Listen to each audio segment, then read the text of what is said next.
ஃபாசிலக்கா சொல்லுமா, உங்ககிட்ட ஒரு கொஸ்டின் கேட்கவா?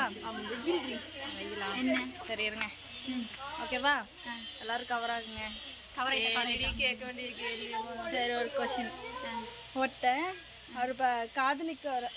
ஒரு பொண்ணை காதலிக்கிறான். யாருக்கு தெரியும்? சரிங்களா? ஒரு பொண்ணை காதலிக்கிறான். அவளை பார்க்க போகும்போது கற்பூரம், ஊதுபத்தி, வாழைப்பழம் எல்லாம் வாங்கிட்டு போறான். ஏன்? சாமியா? ஒரு செத்து போயிட்டாலும் பாடல் எடுத்துட்டு போவாங்க. இல்ல இல்ல, என்னவா இருக்கும்?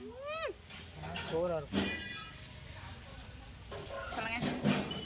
அவளுக்கு பிடிக்கும், நல்லா வாங்கிட்டு போறானோ இல்ல அவ வீட்டுல சாமி கும்பிட வாங்கிட்டு போறானோ? வாழைப்பழம் கொடுத்தா பரவாயில்ல, அது கற்பூரமா தெரியலையே.